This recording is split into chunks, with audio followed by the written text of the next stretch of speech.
As the Winter Olympics draw to a close this weekend, I just want to take a minute to congratulate all the athletes who competed in these games. And I especially want to say how proud I am of all that the American men and women have achieved over the last few weeks. Whether it was the men's hockey team's stunning upset of the Canadians on their way to the gold medal game, or Lindsey Vohn's heroic gold medal comeback from a shin injury, or Apollo Ono becoming the most decorated American Winter Olympian of all time, you can't help but be inspired by the sheer grit and athletic prowess on display in Vancouver. And it's not just the medal count that's inspiring, though we've certainly done great on that score. What's truly inspiring is the character of the men and women who have won those medals, the sacrifices they've made, the integrity they've shown, the indomitable Olympic spirit that says no matter who you are or where you come from or what difficulties you may face, you can work hard and train hard and still triumph in the end. That's why we watch. That's why we cheer. That's why, in the middle of an extremely challenging time for America, we've been able to come together as one nation for a few weeks in February and swell with pride at what our citizens have achieved. Now, when it comes to meeting the larger challenges we face as a nation, I realize that finding this unity is easier said than done, especially in Washington. But if we want to compete on the world stage as well as we've competed in the world's games, we need to find common ground. We need to move past the bickering and the game playing that holds us back and blocks progress for the American people.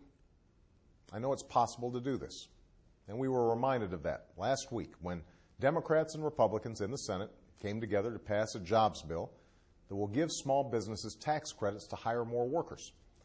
We also saw it when Democrats and Republicans in the House came together to pass a bill that would force insurance companies to abide by common sense rules that prevent price fixing and the other practices that drive up healthcare costs. We need that same spirit of cooperation and bipartisanship when it comes to finally passing reform that will bring down the cost of healthcare and give Americans more control over their insurance. On Thursday, we brought both parties together for a frank and productive discussion about this issue. In that discussion, we heard many areas of agreement. Both sides agreed that the rising cost of healthcare is a serious problem that plagues families, small businesses, and our federal budget.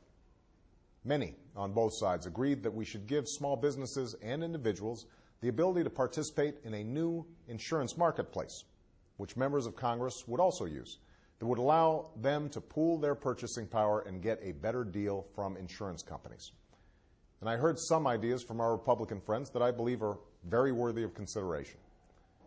But still, there were differences. We disagreed over whether insurance companies should be held accountable when they deny people care or arbitrarily raise premiums. I believe they should. We disagreed over giving tax credits to small businesses and individuals that would make healthcare affordable for those who don't have it. This would be the largest middle-class tax cut for healthcare in history, and I believe we should do it. And while we agreed that Americans with pre-existing conditions should be able to get coverage, we disagreed on how to do that. Some of these disagreements we may be able to resolve. Some we may not. And no final bill will include everything that everyone wants. That's what compromise is. I said at the end of Thursday's summit that I'm eager and willing to move forward with members of both parties on health care if the other side is serious about coming together to resolve our differences and get this done. But I also believe that we can't lose the opportunity to meet this challenge. The tens of millions of men and women who can't afford their health insurance, they can't wait another generation for us to act.